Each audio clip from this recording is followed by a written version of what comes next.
G'day, parceiros. How's it going? I'm hanging out at the Global Express in Medellin. I thought I would take advantage of the excellent Wi-Fi that we have here.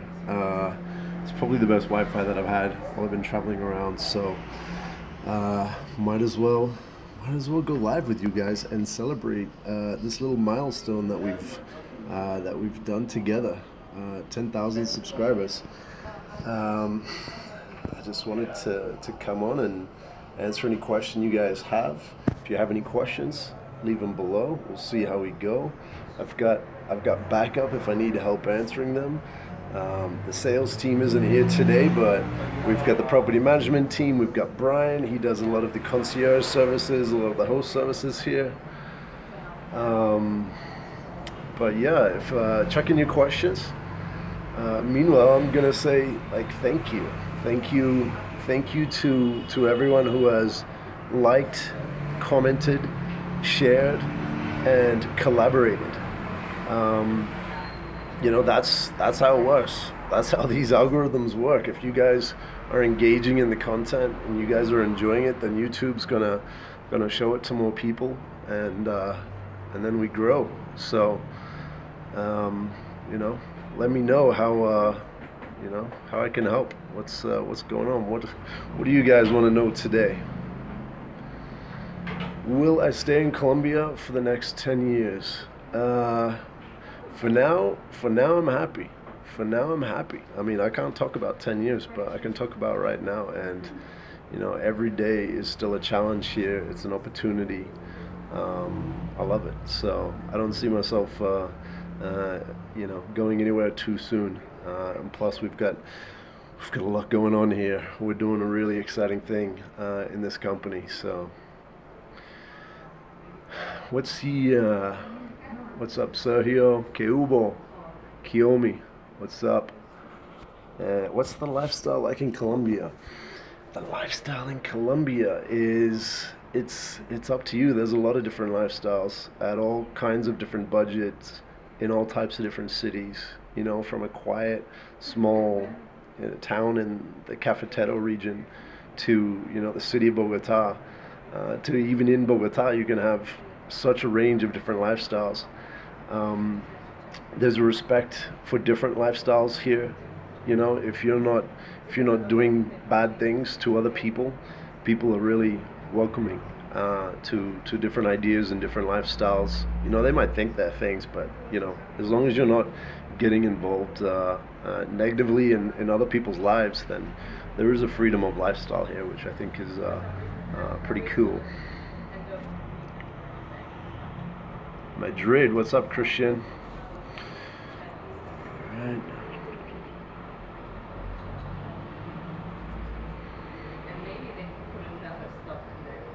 I see these chats. Oh, what's the chats? Sorry, first time going live, guys.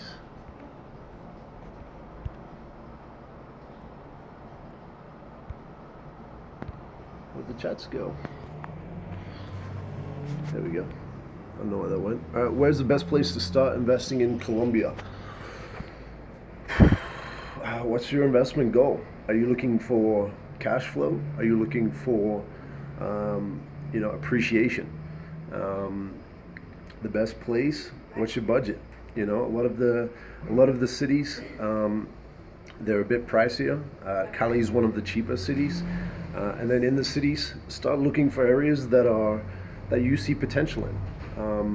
I think something that's happened in Colombia is that there's been, what it actually is doesn't match its perceived value. That perceived value has always been a lot lower. And I think a lot of that growth, that rapid growth that we've seen over the last 10, 15 years has come from that perception quickly catching up to that reality.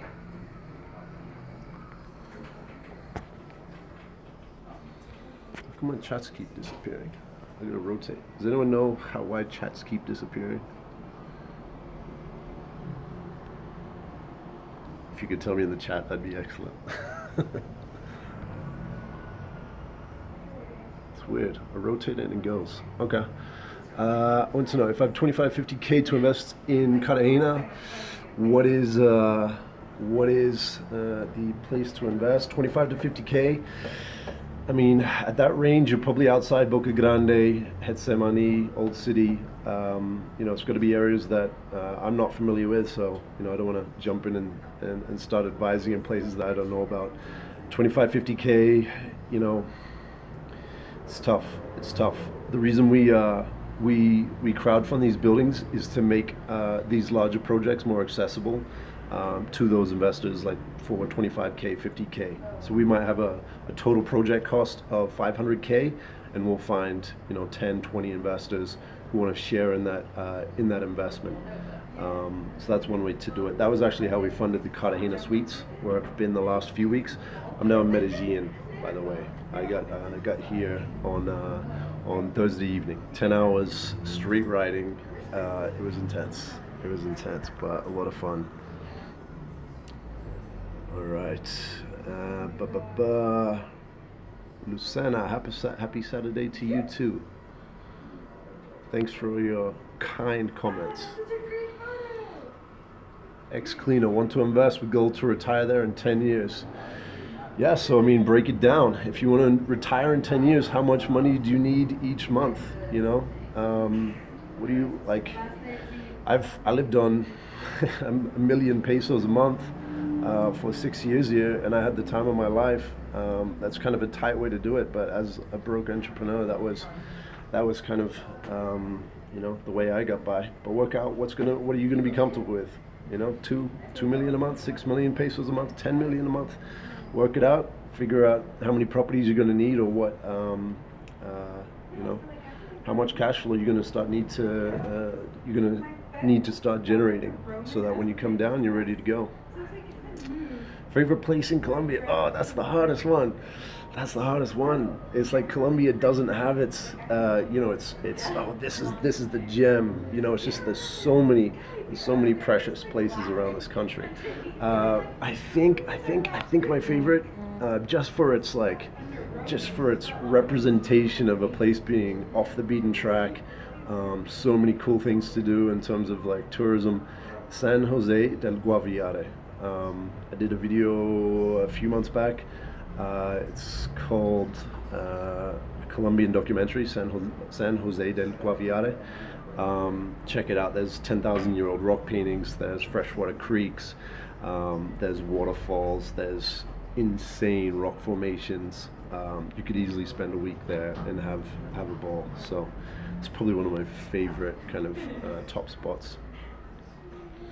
What's the lowest tier investment opportunity within your current project? What's the turn on investment?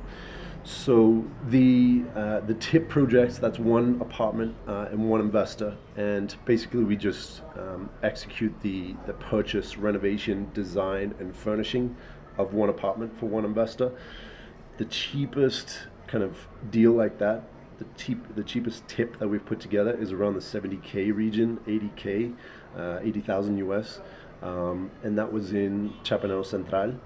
So that's if you're looking to be on the title of a property. So there's a lot of investors in the 25, 50K range, and as well as with the Airbnb legislation was coming in, the prep model works really well for us, and it works really well for investors, and it works well for properties that we're going to put on the short-term rental market. When we have the administration of the building, it means we can determine whether we allow short-term rentals or not. So in that structure, we create a SAS, which buys the building, executes the renovation, the design, and begins to administer the building. And that one, we have a minimum of 25K for a share in that project. We're doing these in all over. We're currently executing 2 in Cali, 1 in Bogota. We just finished in Cartagena. It's a constant process of us looking for deals. The best way to stay in touch is to go to our website, farinternational.com, and from there you can sign up to the newsletter, and when we get a new project, we're sending those out as well, and you'll get that into your inbox. When are you going to Guajira? I've been up there before. I want to go kite surfing there again. Cabo de la Vela is really, really nice. Possibly towards Christmas. We're going to go visit Blake to see how he's doing in La Punta with his hotel. You know, so I'm going to go visit him, see what's going on.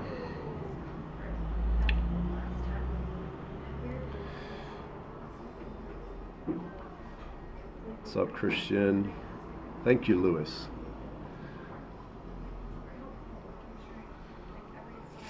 Inolvidable. What place of Colombia you like for most all reasons?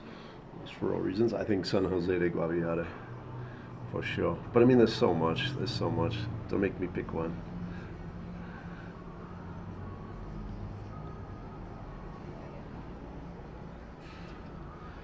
Okay, gracias Jorge para la oferta.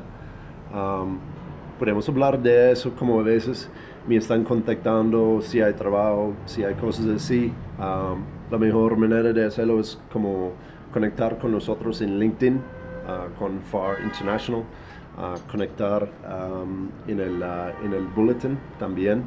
Si hay una posición, lo voy a publicar, pero si un consejo, si van a proponer que alguien te contrate en las redes, conocer a quién estás proponiendo, conocer el valor que tú puedes agregar al negocio. Esa es la primera cosa que buscamos, como las certificaciones, como los bachelors, las cosas que tienes en la universidad son buenos, pero no son todo. Vamos a preguntar y vamos a investigar qué es tu visión, qué puedes hacer sin cansar, y cómo podemos aplicar tu pasión, tu cosa que tú sientes que puedes hacer así, cómo puedes aplicarlo al negocio. Si hablas en esta manera, si hablas en esa perspectiva, creo que van a capturar la atención de las personas dando trabajo mucho más. Y eso pregunto, cuando la gente dice, es que estoy buscando trabajo, yo pregunto, ¿qué puedes hacer con nosotros que no se puede otro? ¿O qué puedes hacer mejor que otros? ¿O cómo puedes agregar valor a nuestro negocio? Si alguien contesta esta pregunta bien, ya estamos prestando atención, porque están listos. City, I'm in Medellin right now. This is the Global Express Business Center. You walk in, you have Brian here. He's going to be in the next Global Express video. Concierge, sorting you out if you're looking for tours, if you're looking for things to do in Medellin. The beauty is that you can kind of walk in and be plugged in instantly to what's going on. It is Saturday, so it's a bit quieter in here, but we got car rental here as well. We got Mr. John Duque, the property manager here in Medellin, manages 110 properties. How we doing? We're doing great. We're going live. Yeah. So any questions for property management in Medellin, let me know. I'm hanging out with John. Waiting for you. All right. Pacific Coast, not yet. Well, yeah, I went to Buenaventura, but there's so much more. Bahia Solano, Nuquí. I want to get out and explore those another time. What did I major in college? Sebastian, I majored integrated marketing communications. I started out in IT, went to one lesson of that. I went to the office, changed my degree to advertising, but that was in 2002, 2004 when I graduated, and 90% of what I learned in that degree is completely useless. Everything that I've learned and implemented in terms of our marketing channels has been online. Finding online mentors who know what they're doing, who are executing what they're doing, and paying very close attention to them.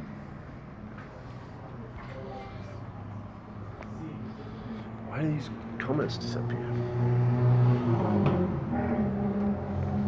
But can you tell me how? Can you Google how how to see comments on YouTube live stream.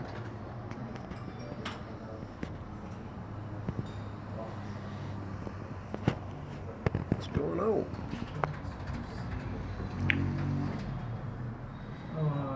Facebook live stream or which one? YouTube live stream. Yeah. Like sometimes they're there and then they just disappear. Oh, here we go. So we're gonna bring up filters and then. What are you, Android or? Android, yeah. Android. Okay, how can I help to advertise your business down there in my beautiful Colombia? I'm here in New York. I want to promote my country. Juan Sepulveda. Something is happening in New York and San Francisco, but word about Colombia is getting out in New York. I don't know what it is. I think there's a lot of people who, I mean, everyone who comes to Colombia, they have a great time and they go home and they tell their friends and they make Instagram posts. But in particular, New York and San Francisco. Almost every foreigner I met in Cartagena was from New York. So that was something going on there. In terms of promoting Colombia, I mean, depends what you want to promote. You know, if you're in real estate circles and you know investors, we can certainly set up some kind of affiliate program for our investment projects as well. Greg, are there any other areas of the country you're looking for investment projects? At the moment, inside Colombia, possibly not. I mean, we're definitely open to it. I think you know, for us, for our model to work, we have, you know, a massive team. You know, John's part of it. There's more upstairs to manage these properties. So when we go into a market, it's a very, very significant commitment. You know, we're looking at Puerto Rico potentially at the moment. So you know, we're always keeping an eye out for new markets. Brian, have your projected rate of return listed on the investment side on the FAR International site hold true? How carefully do you track that? We do track that very carefully, and all of our preps have hit their projections within the first quarter. Because you know, as soon as they're good to go and they're furnished and we're renting them out, we're doing everything possible to make sure we hit that. So those preps in general around the 8% preferred dividends range. We also keep track of them. If you want to send me an email, we can talk further and I can show you some more specific numbers. My email is sam@farinternational.com. Did you finish your trip to Patagonia or you stayed in Colombia without finishing? So if you don't know, I discovered Colombia on the back of a motorbike. I left Canada in 2009 and it took me about 7 months to get here, taking my time, learning, discovering along the way.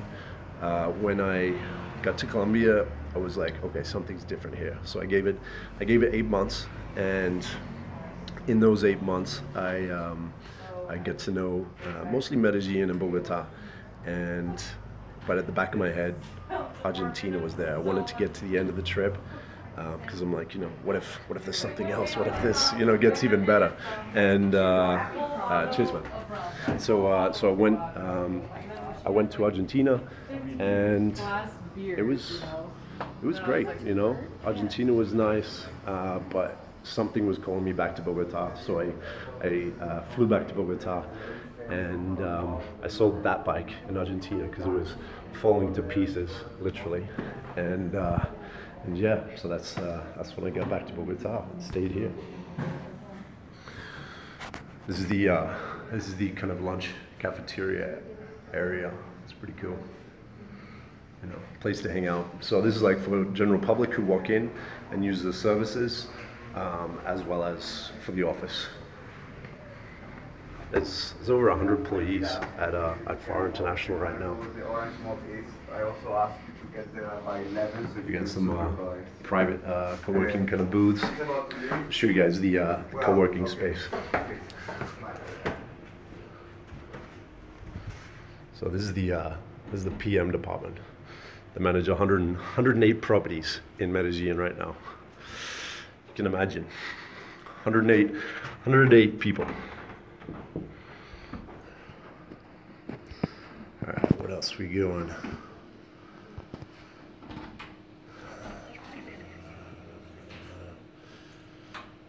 Brian, did you track down that rat who stole your bag of cameras, video gear?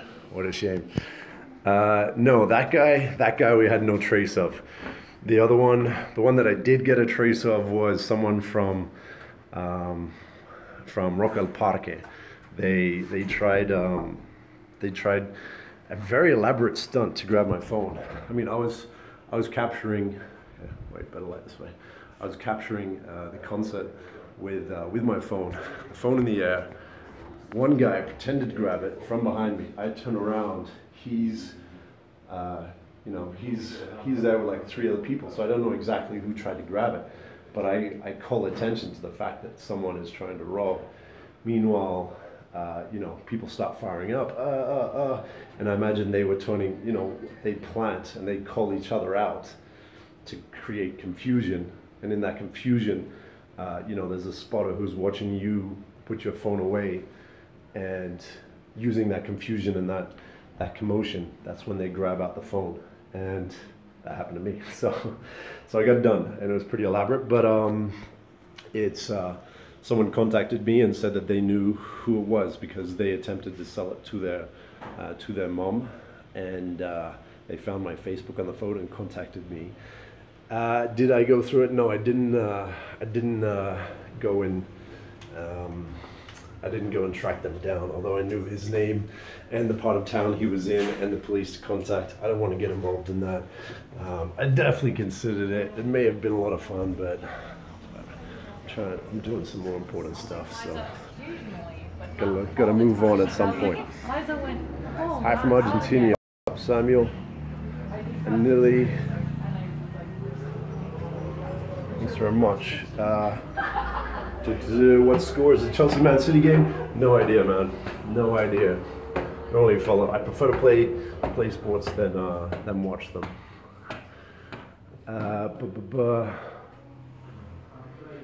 Business. You're an architect in Cali. Nice. I'll probably be in Cali in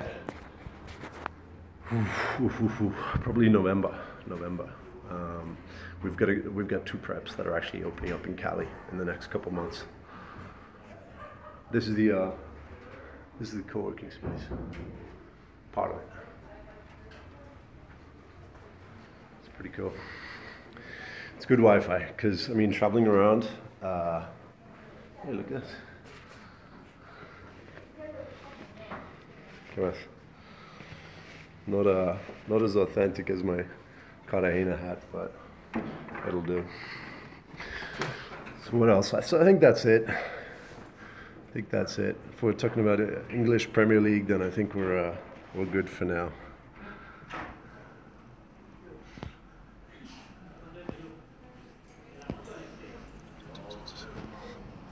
Cool. All right, guys, we'll leave it at that. Little tour of the Global Express. These co-working spaces are available if you're kind of a startup. You want to get plugged into a community of people who are doing work in interesting things. I think that's our difference. There's a bunch of hotels, there's a bunch of co-working spaces. I think our strength is going to be the community that we build. It's going to be like-minded people that want to stay productive on the road.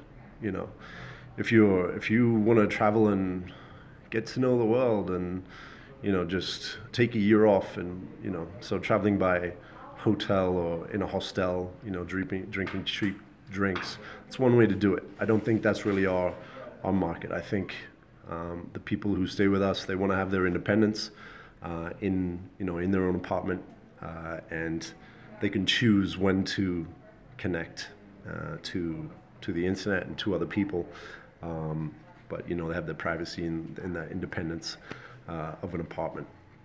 And the way that we challenge hotels is by making these kind of spaces that because we have 110 properties here in Medellin with an average of 70 to 80% occupancy. That's 70 or 80 people every day that are here in Medellin that are our guests and that could potentially come in and use these spaces. So that's why that's why we have this kind of spot. So Brian, there is one employment opportunity that we are considering at the moment, and that would be a sales position. It would be a sales manager position, and it would be high performing, results driven. We're piecing together a few of these preps. So our group of real estate agents will be transforming into a fundraising team almost. So someone who is very highly driven and could lead a sales orientated fundraising team like that. That would be a opportunity of employment. If someone has those kind of skills, send an email through to sam@farinternational.com. Any requirements? The requirements would be to show us that you're the person for this job, that you literally blow everyone else away. It's not going to be a certification. It's not going to be a particular type of experience. Although those things help, it's not going to be the thing that's going to make the that deal happen. It's got to be our belief that you're going to be that kind of game changer. All right. What kind of motorbike? A KLR 650, 2006 model. The bike was built the same from 1980 to 2006. It's the best way to get around Colombia. Any mechanic in any of these towns can get inside the engine and know what's happening. And they can kind of, find pieces or make pieces to be able to fix it. So compared to a BMW or a KTM, where you really have to go to a capital city if there's any kind of issues. The KLR, Kawasaki 650, that really works well for me. You missed the best of Buja car on your way to Cartagena. Make sure you stop at a place called Tibasosa and look me up. I'll show you the ropes. Thank you very much, Tony. I do want to address that a little bit. I'm not a travel vlogger. I love travel and I do it on the way, but I'm not a dedicated travel vlogger. I think what we're doing is much bigger. We're looking. I'm creating content which is useful for both people who want to visit and tour Colombia, but also investors. So I'm kind of threading this line between the two. But yeah, there are a lot of people who are throwing ideas to see this and this and this town and this town.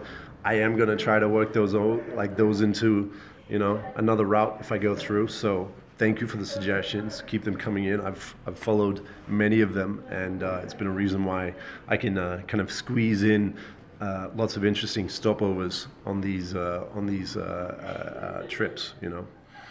The one yesterday, for example, Cartagena to Medellin. I really wanted to get out to Sabzuro, Turbo, explore some Choco region, but I don't have time. I have to get to Bogota. We have two big events coming up in Bogota. One of them, I don't know if I can say it. It has to do with an airport and a big opening event. Let's go with that. And the other one is a Halloween party. It's a Halloween party I do every year. This will be my sixth time doing it. Last year we had 600 people. I expect this year we can do more than that. We'll see how we go. But I need to go to Bogota to get organized and reset. I've been traveling now for a month, so I do live in Bogota. I always wonder what foreigners love about Colombia that makes it stand out from other countries, apart from being the most biodiverse by kilometer. Inolvidable, thank you. Thanks you. I remember your comments from way back. I appreciate it, mate. What do they love about Colombia? They love the fact that it's, part of it is because it's not mainstream yet, because they can get off the track and explore and meet people and have a great time doing it. There's that lifestyle liberation that we talked about. For travelers, it's affordable. I think you can have a really rewarding lifestyle for very few, salary or savings, which a lot of travelers live off. I think it hits the sweet spot. Plus, you've got, an adventure around every corner. Every foreigner is different, but I think that's some of the more general ones. Where are you now? Where's that office? Just driving a streamer. Okay, this is the Global Express Travel and Business Center. If you look for globalexpresscenter.com, that's where we have information about these co-working spaces. We've got a real estate company, like a different real estate company here. We've got a software development company. We've got Comeja, which is like a startup competing with Domicilios. We've got English bilingual speaking tax attorneys, legal. We've got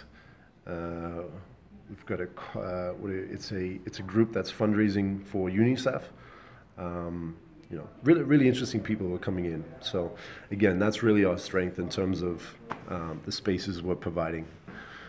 Meet interesting people, because that's how you want to plug in. You can travel. I've met a lot of people recently who, I'm like, what's your biggest dream? What drives you? And they want to travel the world, and it's great. But a lot of our partners in this company, they've traveled the world as well, and we've all gotten to that conclusion where, if you travel forever, eventually it gets even the most magical things can become dull if they happen all the time. If you're just hitting that travel button again and again and again, eventually it just becomes dull. Some people can do it forever and they don't mind it, but eventually I think people reach a point, they're like, okay, what's lasting? I've met a new person every day. I've seen a new thing. I've seen a new perspective of different people living in different situations every day. What's lasting? What lives on in my life? And I think commonly it comes down to relationships to friends, family, the people and the places that we meet. So I personally feel that the trend is going to move towards, instead of just traveling forever, this digital nomad, we're going to live all over the world. I think it'll be people who find 3 or 4 places that they really connect to and they have friends and they have connections with. They're going to establish kind of bases in those places and, for the most part, live in those spots. And then, travel to other places whenever the time calls. But I think that's kind of the future of living. And we're already seeing that. The baby boomers have been doing that, They're buying up in Portugal, Dominican Republic, Panama, and then they'll go home for the summer, and then when it's winter they'll go to Portugal or wherever. So they're picking their seasons throughout the year. That's already the trend. I think digital nomads are going the same way, but they have less purchasing power, so it's a little more tough. That's why our idea to help those people is to, in each of those 4 cities, create properties for them that when they're not living in them, so the 9 months of the year when they're not using that property, we're managing the property and sending them that passive rental income. So imagine, how ideal would that scenario be to have 4 properties in 4 different locations. You're living in one, the other 3 are sending you passive rental income for your expenses, for your diversiones, whatever it may be. That's the next challenge, is figuring out, once you get passive income, what do you do with your life? What do you find fulfilling? What do you find meaningful? That's a whole nother question. Maybe we'll touch on those things down the road. What's going on? It's a great mix. Travel Vids, thanks. Have you considered el eje cafetero para renovar apartamentos? El eje cafetero tiene mucho potencial. Me gustó mucho Pereira, como Manizales, me gustó mucho. Es que para nosotros es una inversión grandísimo de un equipo. Entonces necesitamos como economías de escala. Entonces eso, en esos mercados no tanto, pero eso es una oportunidad para cualquier persona que quiere administrar propiedades en lugares así. Sería un buen negocio. Para conseguir como 10 propiedades en Manizales ahora y administrarlos es mucho trabajo, no les voy a engañar. Administrando propiedades para corto plazo, prepararte para trabajar. Pero eso es como ganas más ingresos para los inversionistas y eso es como vas como con éxitos, ¿no? La más valor que puedes agregar a alguien, ya tienes el clave del negocio. Is Laureles like the more affluent version of Medellin? Is the growth potential greater than elsewhere? Is there a reason you selected it over other areas for the next Suites Prep project? Laureles we like because it's becoming a Poblado alternative. It's a very residential, flat, safe neighborhood of Medellin. If I was living in Medellin, I would probably pick Laureles and get a bicycle. And I think that'd be the Medellin lifestyle. Foreigners are already kind of finding that. It's just like Poblado. It's a constant. It's a constantly. What is it? It's a constant escape from, all of us foreigners come to a place and we enjoy it because there's no other foreigners, and then we tell other foreigners, hey, come and check out this place, and then all of a sudden it's like, Poblado, and there's foreigners everywhere, and it becomes a different beast, but it's still enjoyable. I'm staying here in Poblado. I love it. But if you're going to live longer term, eventually here in Medellin, for example, people have gone Laureles, Sabaneta, Envigado, Manila right now. Keeping an eye on Manila. Manila is very close to Poblado. A lot of new hostels, restaurants. Went to an Argentinian steakhouse there. Very nice. Very, very nice. Understand most of investors in preps and tips are Americans. What is the share of other nationalities? Any plans to target Europeans? We're mostly, a lot of our partners are Americans. So there's 8 partners, 4 Americans, 2 Australians, 2 Colombians. So we're mostly, more American focused, but we do have European investors, Canadian, UK. But yeah, I'd say U.S. is probably the larger share in terms of investors. But I mean, now that it's only really in the last year and a half that we tweaked our product to be able to serve anyone in the world. So, we've made it so turnkey now that literally anyone in the world can invest in these types of properties. Whereas beforehand, they would need to be here. Our systems weren't as systemized as much. But now we're getting it locked down. So it's literally anyone with 25K and up across the world can get involved in these projects.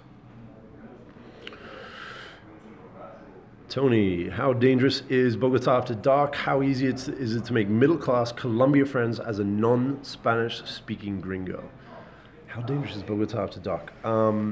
Depends on the area. It has darker, dangerous areas, and it has areas that are completely fine. Bogota does sleep. It is a city that sleeps. If there are 24-hour places, but they're behind closed doors. So sometimes the streets can appear to be very kind of lonely, and you've got trash out on the streets sometimes. So it can be this, it can have this, not an appealing late night stroll kind of vibe.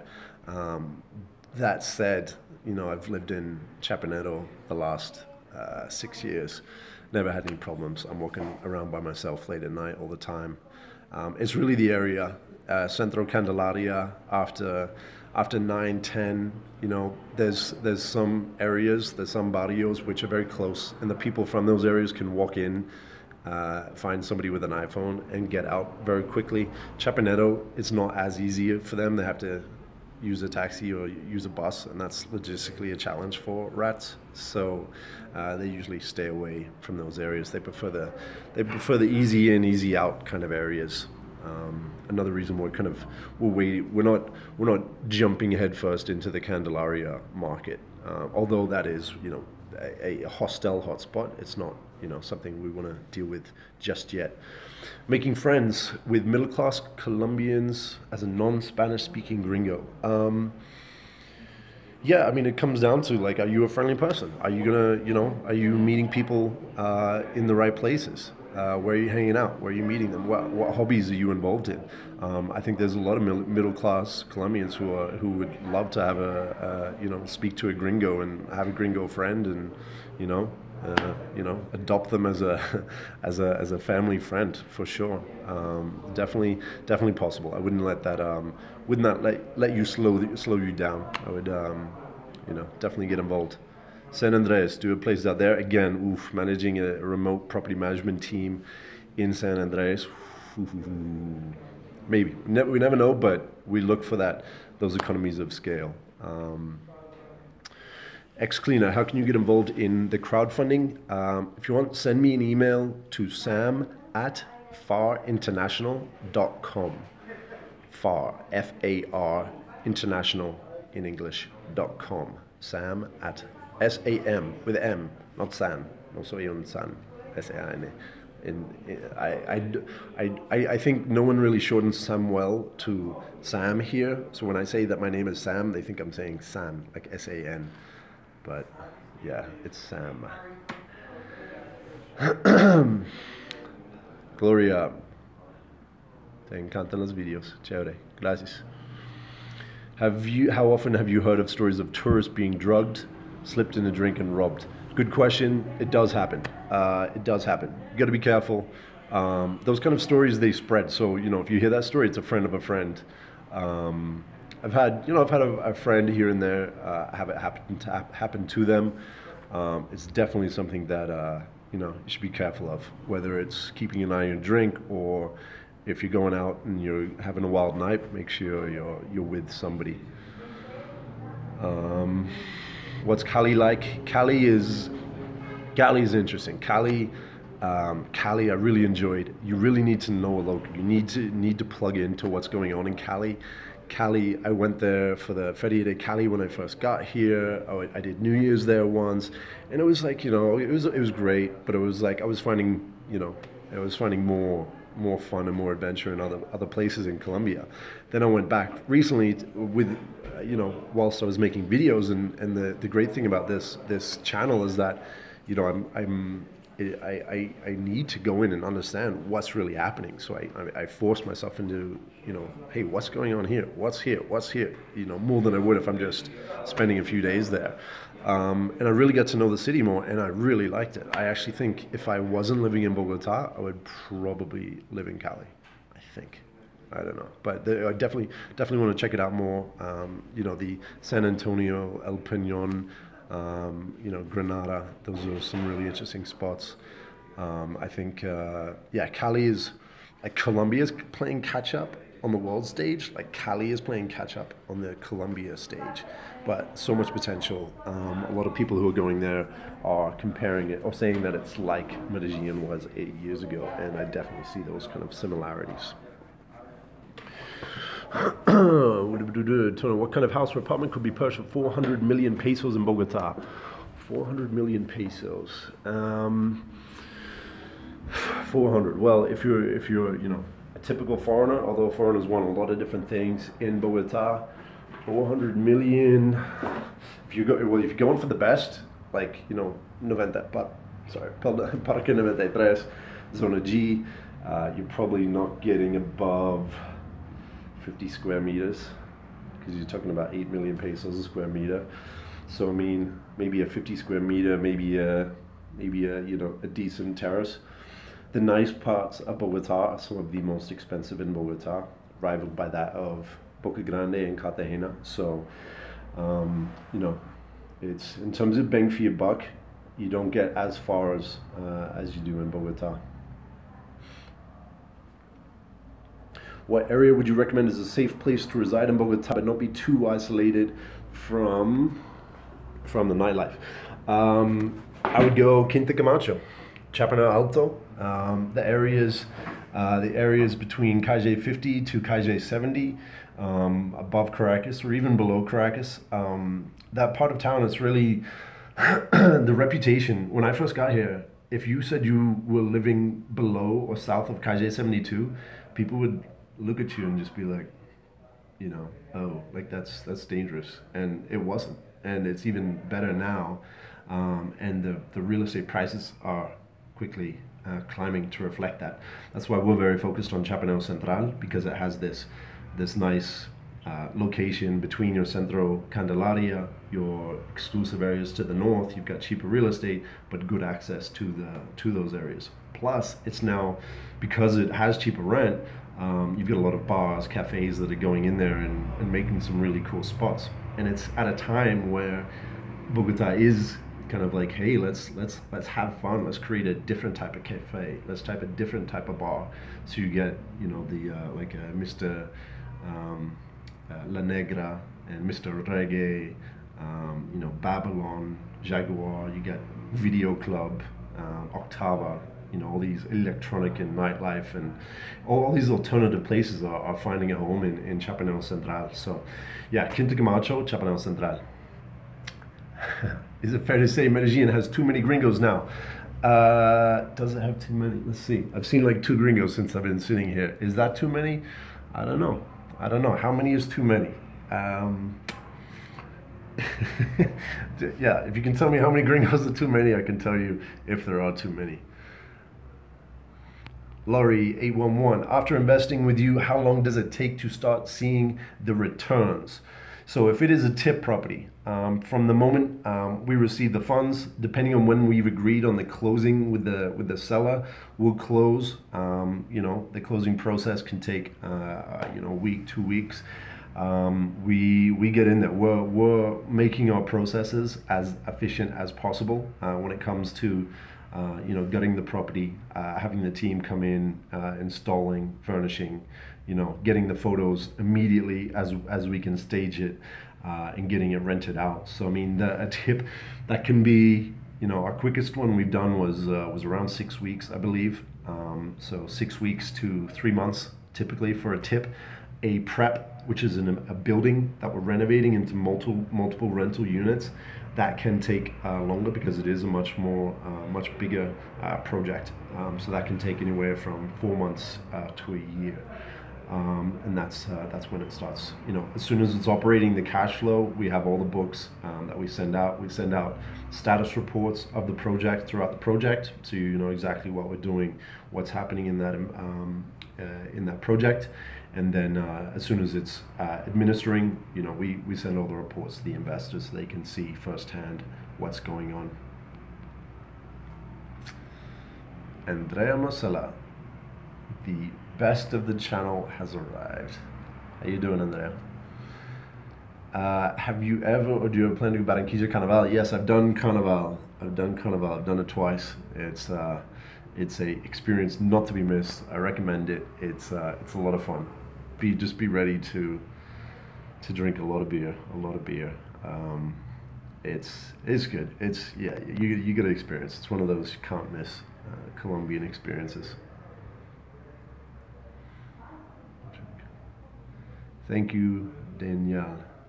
Thank you. Okay, so too many gringos is when the local people start to become less friendly and the novelty has worn off. Pattaya, Thailand is one example of a place like that. Yeah, so, okay. So yeah, I think we have the same definition of too many gringos, when local people start to become less friendly.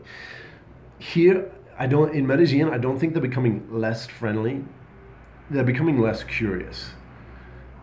Less curious means that when they see you, they're not like, oh wow, who is this person? What country are they from? Why have they come to Colombia? That curiosity has already been, you know, they've already been through those questions before. So they don't. So what that means, when people are less curious about gringos, they can start to stereotype gringos and say, oh, not wonder, oh, who is that person? Where does he come from? What are his dreams, his fears? You know, it's really like, oh, he's a gringo, and I know how he is. So I don't think it's less friendly. I think it's just less curious. You know, it's just not the Colombian way to be, you know, aggressively or to be, you know, mean to tourists. I think, you know, everyone's seeing the benefit of having international attention and tourists coming to town. So there's a lot of respect and openness to it.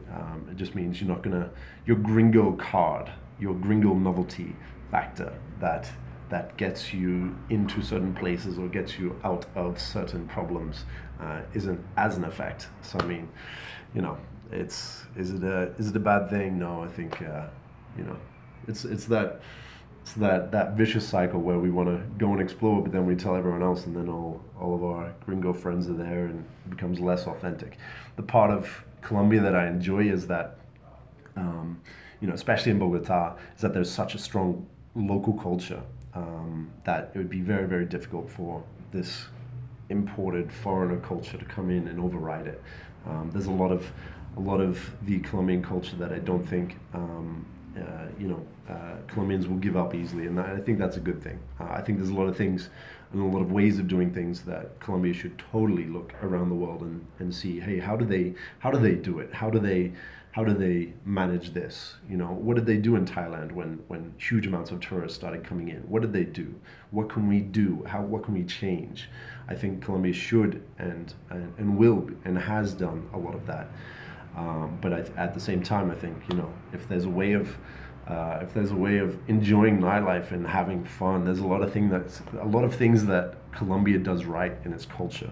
The way it appreciates friends and families, and the way it like turns off the work switch, the way it turns on a Friday afternoon on a puente, the entire city, you know, heads out of town with people they care about to these fincas. You know, that's really cool to have that in a culture. So you know, there's parts of the culture that Colombia does really well. So I hope, you know, I think that's when there's too many gringos, is when Colombia starts losing what makes it special. And that's why I think Colombia should be getting ready right now, because the entire world is about to come to this country. When did I start my bike? I started my bike trip in 2009. What made Colombia different? I went through Panama, Costa Rica, Nicaragua. I saw, you know, everyone was comfortable going and investing and living in those places. But then I got to Colombia, I'm like, this place is crazy. This place has so much more. Why is no one paying attention to Colombia? And on the motorbike, you see the country from the inside out. You know, arriving to the airport, going in a taxi to the hotel, and then going to the local tourist attraction, and then back to your hotel, and then back to the airport. You're going through the guts of the country. So at the time, I didn't know it, but you know, it was the greatest way to see this place and see what was actually happening and meeting people all over this country. So what was different? It was just this huge difference between reality and perceived value. The perceived value was low, and the reality of what Colombia is was so much higher. So right now, that perceived value is just catching up, and that's why it's had incredible growth in terms of tourism. Is there a really good holistic detox yoga wellness center retreat you would recommend in Colombia? There's a couple. There's Holistic Detox. A friend, Michelle Acosta in Facebook. Look her up. She does some detox retreats. There's another contact on who's setting up a holistic center in Villavicencio. She's a Colombian who went to New York and is now making a center. So that would be one to keep an eye on. I'm definitely going to check that out when it's there. What's up, Faber in Bucaramanga? What's up, Jordan? What are the risks, gains in crowdfunding the minimum 25,000? What are the risks and gains? Okay, well, the gains are 8% preferred dividends. We create a SaaS.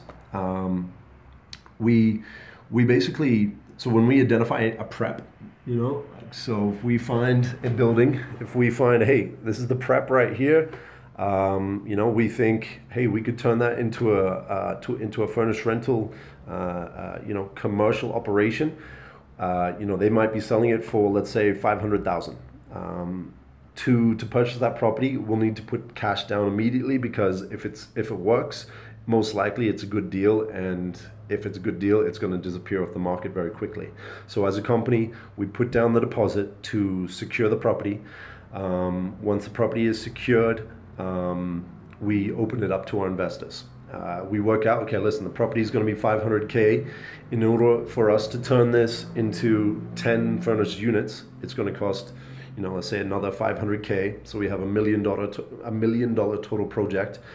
The 25,000 investor gets the share of their investment based off their investment and in the total project cost. We'll then, once we've fundraised the project, we've purchased the building, and we'll begin the renovation. And when it's ready, we'll start administering the property. All of the incomes and expenses go through the books and go through the reports that the investors see. And once it's generating those returns, the first profits go to the investors at that 8% preferred dividends rate. So what are the risks in something like that? There's various risks throughout the process. We eliminate as many as possible throughout the process. So in the purchase phase, we're looking at, how clean is the title? We have our lawyers checking to make sure we're actually buying this property, that nobody else has claim on that property. There are a few holes in the system, in the real estate system here. There's no MLS. It's a wild place a little bit, the real estate game. So we make sure the property is clear and clean. What are the other risks? So then we'll begin the renovation process, where we'll have our engineers and architects check the building, make sure we can do what we can already do. So we kind of eliminate those risks as early as possible before the purchase, obviously. What's the other risk? Maybe we're administering it and the legislation changed. That's why we went to PREPs, because TIPS are one apartment and one investor. If you have one apartment in a building of 30 apartments, then there's a risk. Maybe the other owners don't want short-term rental units. They'll change the administration. There's certain risks there that are outside of our control. So the PREP internalizes the risks. I guess it makes the risks more manageable. So that's really why we prefer the PREP model in most cases. It's more scalable that way. I've heard that Colombian food is quite bland. Tony, you're killing it with the questions. Have restaurants improved in the last 8 years? Not upscale places, but regular eateries. Excellent question. Has it improved in the last 8 years? Yeah. Everyone is stepping up their game right now. Sure, you have your upscale ones that are coming in, and they're everywhere. But some places they're gonna do it how they've always done it, and I hope they start paying a little bit of attention, because their neighbor is going to come in, and set up a place, and they're going to have good customer service, and maybe they have someone who speaks English for the tourists, so. But the thing is, everyone has the same access to resources about how to learn customer service, how to improve your bakery, how to improve your cafe. There's resources online, blog posts, people who have shared information about how to create a successful eatery. So the information is there. I just hope they find it and they start implementing it. That's how it works. But I find it's not as common to find information online. It's really going to family and friends, about how to do things. So it's a different way of doing things. Hey Sam, what do you think about the Pacific? Do you think the Pacific will get the same tourist attention as Caribbean, Santa Marta, Parque Tayrona, Minca? Eventually, yeah. I mean, from what I've seen, I've only been to Buenaventura, but I've seen photos of the other places. I really want to get out there. Hopefully this year. But yeah, I'm pretty sure there's going to be some really, really special places out there. It is a bit spicier. That's, there's a lot of illicit trade routes going through there. So, it may take a little bit more time. But I think, 20 year time frame, very, very promising in terms of the Pacific. How dangerous are the roads for motorcycle riders in central Bogota? I mean, I'd say the danger of riding a motorbike are the same everywhere. Everyone is switched on. They're getting they're going to where they want to go as quickly as possible. So that's what you kind of realize. As long as you understand the taxi will pick up anyone at any time, the Colectivo is trying to, do his route as fast as possible. As long as you understand the motivations of everyone on the road and understand that it's fluid, that people will go where they can go regardless of lines or preconceived ideas. It's people going where they want to go. So yeah.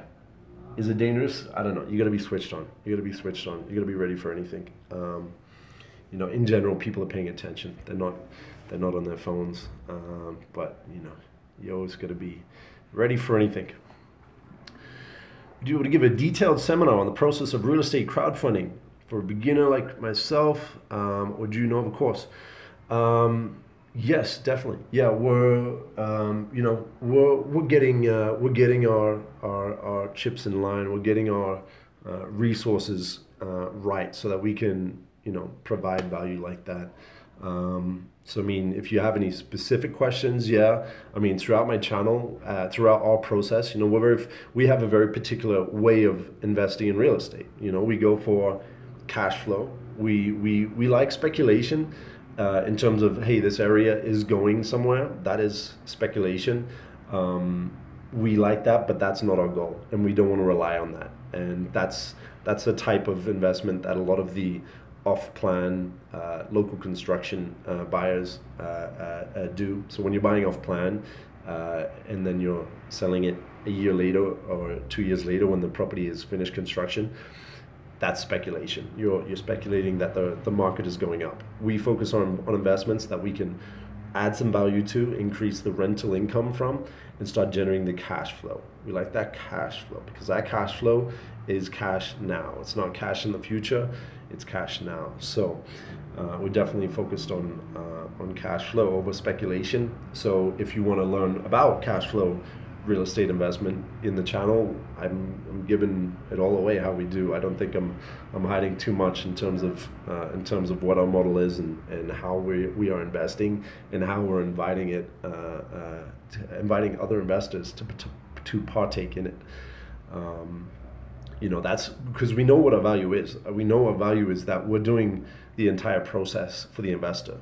If an investor was to arrive in Medellin and say, okay, I'm going to generate 8, 9, 10% net income per year. For him to be able to do that, it'll take him 6 months of studying, learning, searching, purchasing, renovating, buying furniture, finding the right property management. It's a 6-month process of time, money, trial and error, things that passive income investors usually are recognize the value of, and that's what our value is as a company. We do everything for them. We have teams in place that avoid the pitfalls and the obstacles of it. So that's part of our reason. So I have no reason to hide what we're doing. I quite clearly show what we do and how we do it. The value is that we do it for you so that you can focus on creating a fulfilling life with the passive income. All right, Diego, what's up, mate? I remember you from some of the very first videos. I think you were one of the most early commenters, so thank you. I appreciate you. One thing that I don't want gringos to come massively is losing our cultural essence, and the gringo ethos is, as an American, come to live isolated in a gringo heaven, better stay out of Colombia. Yeah. I hope so too, Diego. I hope it doesn't become like a Costa Rica. Costa Rica is now, it's an American culture, and the local Tico culture just kind of supports that and lives on the edges. I don't want that. I hope it doesn't go like that, and that's why I'm trying to tell Colombians to get ready, because it's coming, it's happening, word is getting out. Colombians need to be very firm about, hey, this is Colombia. This is how you enjoy life. This is how you do things. Be open-minded. Be friendly about it. Hey, you're a tourist. Come and enjoy our country. But this is how you integrate, into our city, into our place. This is how you, adopt. So very very important consideration. Uber situation. Cartagena didn't use Uber. Bogota, it's still going on. You just got to sit in the front seat with the Uber. Thank you, Lucena. More tourism, more jobs, more money, my friend. Exactly right, Catherine. Money for anyone who is willing to provide something valuable to a tourist. I think those two guys are tourists right there. If you can provide something of value to them, they will give you money. Simple as that. How did learning Spanish enhance your social experience of living in Colombia, making friends?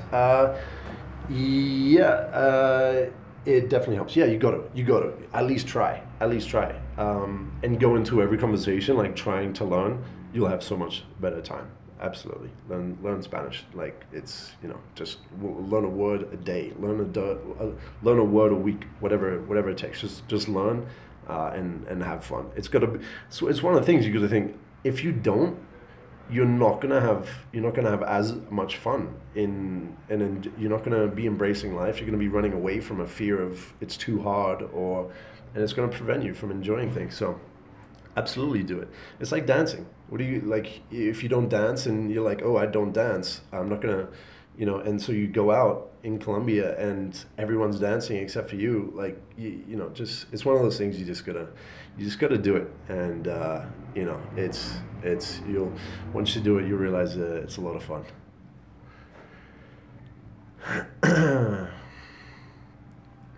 Thank you, Carlos. Nice one. Always pending the videos. Make sure if you guys want to see videos coming up. We've done some really cool stuff this year. Like that's why I regret that I didn't start this earlier. Because man, I started realizing this year this place is incredible. All this stuff that I'm doing, and now I get to do it with you guys. So it forces me to experience it at an even deeper level. It's such a cool thing. And we're gonna be finishing this year strong. There are some really fun videos coming your way. Yeah, Boulevard de Rio area in Cali. Yes, Leonita. Yeah, if you want to see introducing Cali real estate, I take a walk down there with Patrick. It's a really nice spot. That's going to be that's a lot of potential. Cali has some of the cheapest real estate, and the people who go there, it's very like the people who stay in hotels are paying $100 a night, $150 a night. There's a lot of business going on there. So, all right, ¿Qué más, parcero? Carolina Galan. Laura, what's up? How you doing? ¿Qué más? ¿Qué más pues, mis parceros? Estoy en Medellín. Hoy voy para Cerro Tusa, which is el pirámide más grande en el hemisferio. No sé. Vamos a ver. Y ya tengo el dron.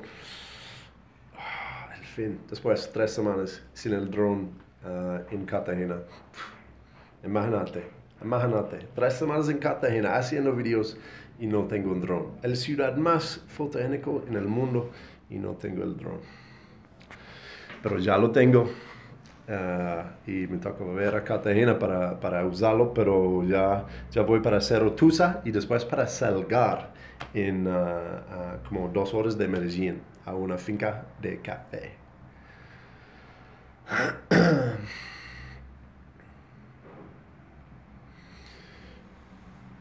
Samasal, I hope one day you can visit our apartments too. Thank you very much. From Senegal, awesome. Costa Rica culture was not as isolated from foreigners and tourism for such a long time like Colombia. Yeah, you're absolutely right. Yeah, Colombia has had more time in this developed world, to develop its own culture stronger.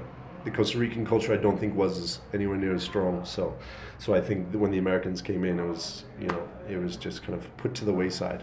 So yeah, I have much more hope that local Colombians and local Colombians who are, you know, going up the stratas are also coming in and shaping what types of bars and restaurants and how these places are. And you see that. You go to a lot of these nice restaurants and it's, you know, all Colombians who are, you know, trained overseas, and they're coming back here with international culinary skills, and they're using local foods and doing some really cool stuff. So yeah, totally.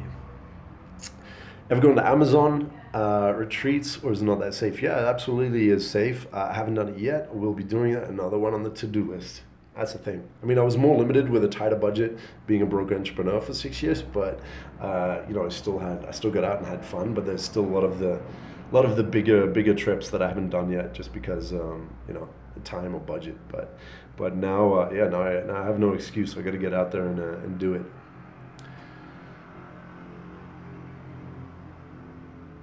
No has pillado un lavatorio de coca con el dron. No, no, hasta ahora no. Cali in December, rumba is better. Yeah, probably right. Probably right. All right, guys.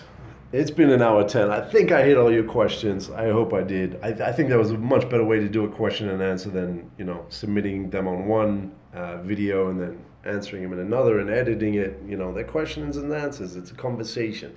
It's a direct connection we have. Thanks for hanging out with me. You know, it was good. I'm glad the Wi-Fi is just killing it here. So thanks a lot for you guys' support. At the core of everything, gratitude is something that, you know, I've more recently realized is at the core of you know, what where I've found my happiness, and I've found it at a level which is, you know, hey, we have this one life, this glimpse of consciousness, this flicker of consciousness, and you know, it's up to you to do what you want with it. And if you truly understand that and have a reality that that's how your life is, then you truly become grateful for it. And I think that does a lot of healthy things for you. And so, you know, if people get to that same conclusion here in Colombia, and it's through the Catholic Church, and it's, you know, ya tengo trabajo, gracias a Dios. You know, they have this gratitude to a God or to whatever. As long as you are appreciating what you have now, the present moment, what opportunities you have to do with your life, I think there's a lot of good stuff that comes from that, and it's definitely part of the culture here. So I am grateful. That's a long-winded way of saying I'm grateful for you guys for coming along on this journey with me. 10K, it's a milestone. What's next? I don't know. I got some ideas. I know that I'm not a one of those you know, those typical kind of YouTubers, but I think I'm going to be doing my own thing. I think our company is doing an incredible thing. I think we're changing. We're literally changing. We're challenging the Airbnb industry, the hotel industry, and the real estate investment industry. We're literally challenging all of them. But they don't know it yet, and that's kind of our next step. We have to kind of say, hey, this is who we are, and this is what we're doing. We were only just figuring it out ourselves. We've, you know, started as property managers. We've put together real estate investments. We've got this kind of hub in the middle where we have co-working spaces, which, hey, by the way, right here, co-working. You guys are co-working in Medellin. You want a place to stay, connect to other people who are like-minded, come on here. This is the conference room in the co-working space. It's called the Global Express Center. That's basically the hub of all of our apartments, and you know, it's basically that lobby of our decentralized hotel. So I think that's it. I'm heading out of Medellin today onto Cerro Tusa, Salgar, and then back to Bogota. Get ready for Halloween. Hope to see some of you guys at the Halloween party. Thanks for hanging out. Thanks for your question. Thanks for just being around. Cool. I'm listening, guys. I'm listening. Whatever you guys are saying, I'm listening. So I'll be pending for your stuff. See you guys. Enjoy the weekend.